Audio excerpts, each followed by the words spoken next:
episode of Breaking Boundaries, the world's premier podcast for international students, or at least in the top 500.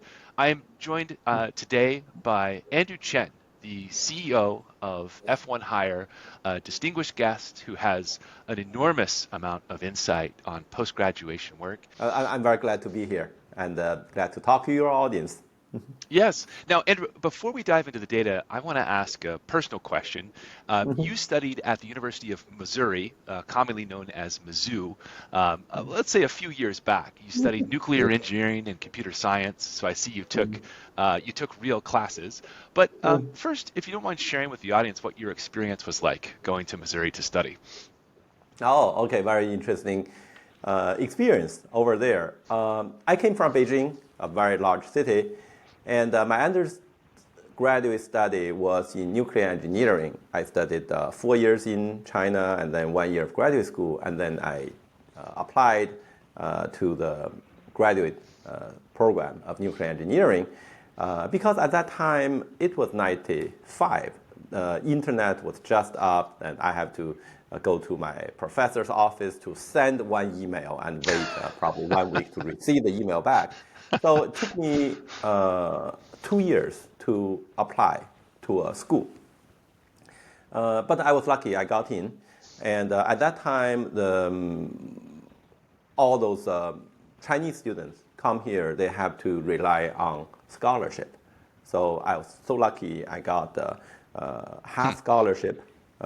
It's a research assistant, and half means I have half of a stipend, which is about $500 a month, and I can work 10 hours a week on campus. So in the first month, I applied a job at the Office of Registrar and Admission. At that time, they want someone to do a World Wide Web page for their office. So I worked there for about 1.5 years and did the first web page for them. Not the first, did the web page for them, but I think it's the first online college application form for a major university. No kidding. Yeah, that's something they told me. That's at that great. time it was modems and stuff, so I have to consider the how much bandwidth and to do that. But I was told it was the first of a major university. That was back in 95, 96. And because of that experience, later on I got the opportunity to get a full scholarship from the medical school doing medical informatics. And then at that time, I started to get into the computer science program. So when I graduated, I had 2 master's degrees, Master of Nuclear Engineering and Master of Computer Science. One main reason of that is at one weekly seminar of the nuclear engineering program, the chair of the department showed us a curve. Basically, the curve is like this, going down. It said, okay, this is your career outcome as nuclear engineer, but don't be too sad because somebody are going to retire. So that's one I think, wow, if I want to earn some money, I have to have some other skills. So later on I got a computer science degree. So I spent 3 years at Mizzou and got 2 computer science, 2 master degrees.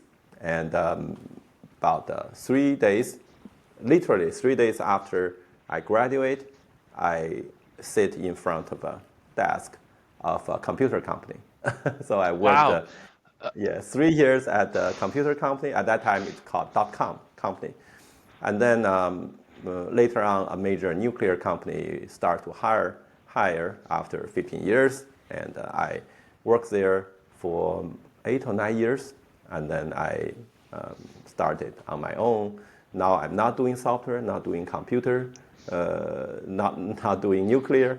And I become a full-time international student advisor for about 15 years already. I love it. My takeaway is that web development in 1995 was so complicated it required a nuclear engineer to build a web page.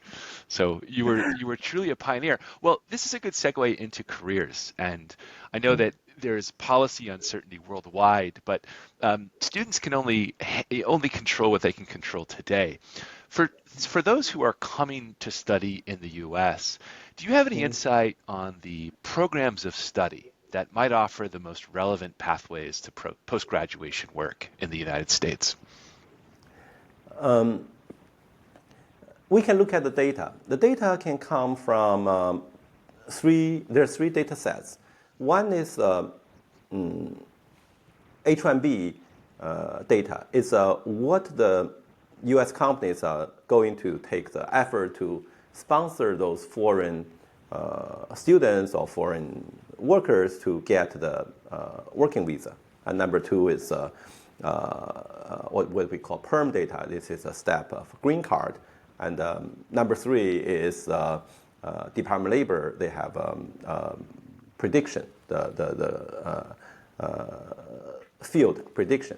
So based on those three sets of data, it's very clear that computer science, data science, and health science are the top three areas where the jobs are. That's the same to the domestic students and to international students, but especially to the international student, because you can see about 70% of the international student sponsorship on H-1B are STEM, and of the 70%, about 60% of all the sponsored H-1B are computer related. So computer related, computer science, information technology are number one career outcome majors. That's fascinating. And as you drill down a little further into computer science, data science, and health science, let's talk at the H-1B level. You mentioned that it does take time and effort on the part of employers to sponsor international graduates. Does that result in a landscape where most of these hires are being made by large employers with robust administrative staff, or is it spread out among employers of many sizes? A very good question. You bring out 2 points. One is they have to put in a lot of effort to sponsor. Because, say, if I'm a company, I hire a data science major. If I'm just a local company, I'm doing probably a pen, I don't have to tell anybody else what this person make, what's the title, and where is he graduated from, so on and so forth. But if I have to sponsor this person, I have to get this person the H-1B so that this person can work for me for a long time, or green card in order for him to stay. So I have to give up all the information to Department of Labor, to the USCIS. So this process is sponsorship. In this process, the company have to give a lot of information. And a lot of companies, they don't want to do that because this can be viewed as release too much information to the government. And once the information is reported to the government, we can actually download them quarterly with those data.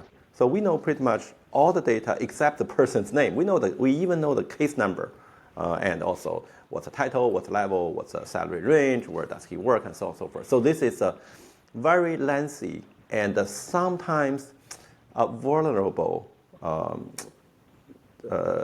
thing for the employer to sponsor a foreign worker. Okay, so that's one side. But on the other side, those foreign workers that want to get H-1B, want to get green card, they have their strong internal values. They work hard, and usually you don't have to deal with much of retention issues. If they want to stay here and you treat them well and they work hard, they will stay here for probably 3 years, 6 years, 8 years, probably until their whole status is settled down. Usually now, I think for Indian students, it takes about 10 years to get a green card. For Chinese students, it's probably 6 to 8 years to get a green card. So the retention of STEM of your developer, I think that worth gold to many, many hiring companies. And also another fact is those in the U.S., about 50% of the graduate level STEM degrees are issued to international students. Right. So yeah, so they are pretty good at those. So what companies are sponsoring them? There are big companies like Amazon, Microsoft, Google. They are relying on many of those STEM talents with international background. You know that last week I was in Seattle. I went to the Amazon campus. A student of mine took me there. There's a huge building. The name is Cricket. It's a Indian. They play the game. Yes, yes, Yes. So that's how much they value their staff's culture background. yes. There are big companies because if I'm Amazon, a hiring manager of Amazon, I was told by my CEO I have to hire 8,000 talented staff next year. I cannot ignore the international talents. Yeah, there are half of them. So I have to compete for those talents. So those are the big companies. And also we have seen significant amount and increasing number of small to medium companies that start the sponsorship process. Because hey, for them, it's very hard for me as a small business owner. I just do a small software, just do an app, just have the family funding to put it together to try to make a hit. So I cannot compete with Meta, with Google, with those big companies. They pay more, they are more known, and they have a big process. So for me to get the good talent with maybe within my budget or with stability, maybe what I can do is I can find the hardworking people and I can treat them better. So all I need to do is to have an internal process, internal sponsorship process, internal sponsorship policy, so that I can sponsor them, and then yeah, they can work for me for a long time, and by that I can compete with those big players. So as a matter of fact, because we have the data, we know the company, how many they sponsor, and also we know how many sponsored staff versus their total number of staff. So we know the density, say, in this company. If it's a big company or small company, like 50% of them are sponsored workers and or only 10%. All we can know in this zip code, say we call that say golden circle within zip code. Say you are in University of Cincinnati. How about within 10 miles radius? What are the friendly hiring companies that big or small that hired your alumni or hired international students in the past 3 years? And then through this, we have those data. I tell the student, when you look for the job, when you look for someone who can hire you, it's like find a girlfriend. Okay, you have more chance of get to friend with someone who smile at you rather than turn the back to you. And what smile at you is the company will show something. Okay, I have registered at E-Verify, which is I can take the STEM internship, or I sponsored H-1B, or I sponsored green card. I have such record, and then you go apply for those companies. It's very hard for students to just hope or dream one company will change their immigration policy just for this one student. But there are about 300,000 companies that have such a friendly history, so you can go for them. So to Oh, answer your question, that's larger sure. than I would have thought. Oh yeah, that's much larger. But Yeah. it may be also smaller than you thought.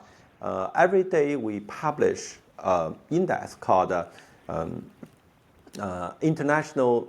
It called International Talent Index. No, sorry, uh, International Talent Friendliness Index. So we sample about 30,000 current job openings in the market, and we found what's the percentage of the job descriptions in the job description. They are language saying, okay, I clearly do not want to sponsor you. If you don't have green card or citizenship, do not apply. My company policy is against that. About 1 in 8 job descriptions have such language. So then don't apply to those jobs. And take a guess of what's the percentage of the job descriptions have friendly language. I'll give Oh, you some, like 15%, 10%, 5%, 1%. I'll say 10%. 1%. Wow. Wow. Only 1% of the job descriptions, job openings currently in the market have language. Just say something like, I may sponsor you if you are good. Say it doesn't take much for the employer to say that. And if they say that, their job description, their job posting is come to the first 1%. And every day we find those job posting and we push them to those international talents. So one quick tip for those companies who are really looking for talents, who are competing with bigger companies, all you need to do is to say, I may sponsor you if you are good. That's all. And then you are beating the other 99% of the job postings. Interesting. So there's a place here for talent arbitrage, it sounds like, for medium to small size companies Yeah, a willing lot. to Yeah, entertain international students. yeah, yeah. This is fascinating. Because So, they have to survive. Yeah, because they have to right, compete with the bigger competitors. Yeah. right, right. And the bigger competitors, they all do. They all hire a lot of international students. They all do. You're talking about Microsoft, Google, all those. They hire thousands of international students. Sure. And it becomes a math game. There's only slightly more than 300 million Americans, and there's nearly 7.5 billion other folks around the world. And Yeah. talent is evenly distributed, I believe. And so it makes Yes. sense. So Yes. from And it, also, yeah. Okay. Just sure. one more sentence. So the U.S. higher education system is so quality, and they produce a lot of quality products. And those international students, about 70% of them go to the research-run universities, according to NASA data, and they mostly study STEM. So those are very talented people, new college graduates, and they are U.S. educated, and they are in the U.S. So it will be a loss for everyone to lose those talents. Amen. Amen. Well, one last question for you, Andrew. This is fascinating. From an international student's perspective, there's some pretty clear pathways: computer science, data science, and health science at the program level. You've also suggested that geography matters too. If you're in a place Yeah. with a higher concentration of employers who are international student friendly, that makes a difference on the margin. Any other advice as students are going through their programs of study to help position themselves well in a landscape where a mere 1% of available job postings are, as you stated, international student friendly? What else can students do to maximize their odds of obtaining post-study work? I think two things. One is that they need to do research. And the research is not just on the ranking of the university, because I tell a lot of students, the ranking, academic ranking is counting how many Nobel Prize winners of MIT, of those schools. but they need to look at the career outcomes of the school. And the career outcome is not, the data is not that available to the student or to this community. 2 months ago, we came up with a ranking of the career outcome based on 4 factors. The number of, one is the return on investment, the average salary divided by the tuition. And the 2 is just a pure average salary, and also the number of green card of the alumni got sponsored, and also the density of those perm sponsorship. And then we have a ranking. It's very surprising.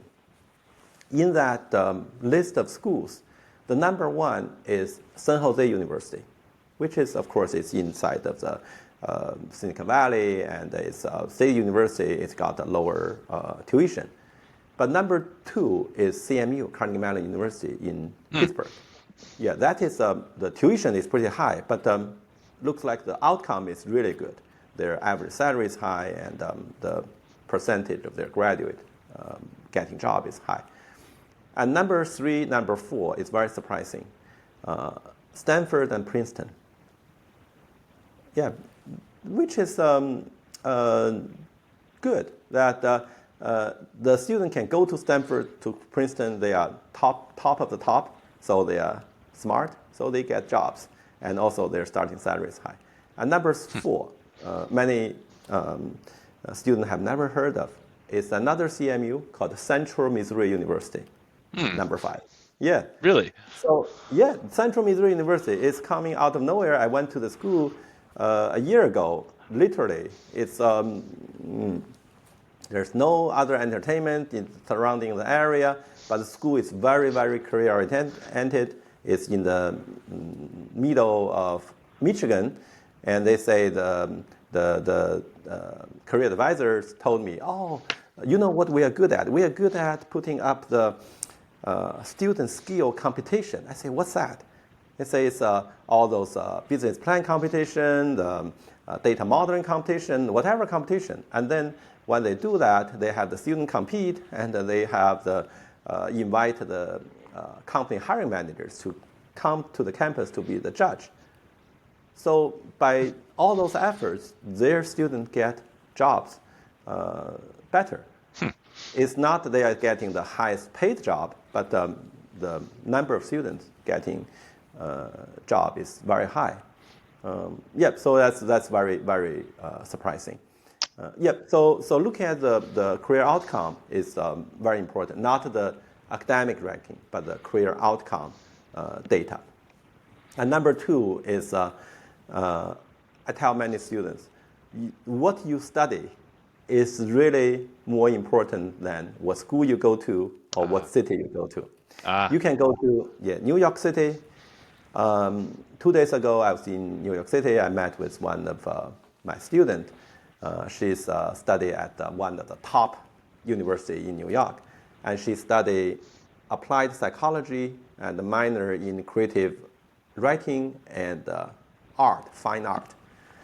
And I say, it's good that you develop the interest, but probably it's very hard for you as an international student to get hired, get sponsored in this country. So depending on what you want, if your main goal is a career outcome, it's not necessarily to stay here and make money in the U.S. It can simply be, I finish my study in whatever major, I want to practical training for 1 to 3 years, and I might go back to my home country or go to Europe, go to other places. I become a well qualified, hireable talent, rather than I finished my degree and I just fly back. My value probably is not that high. So they need to plan ahead. And according to the open door data, in the past 2 years, there's significant amount of international student increase in the career outcome focused population. So in that sense, I think for the students, how do you choose? Where do you see the data? And also for the schools, for the communities, I think we need to care about this demand, this voice of the customer, of the students at the end of the day. Agreed. And students' expectations are shifting accordingly. Well, Andrew Chen, this has been a wealth of information. I would encourage students to check out F1 Hire's career outcome rankings. I see the value there. And Andrew, I love that we accidentally discovered that you may have created the first online application portal. You're a living embodiment of the value of international talent in the US. So thank you so much for joining the podcast today. Okay, thank you, John.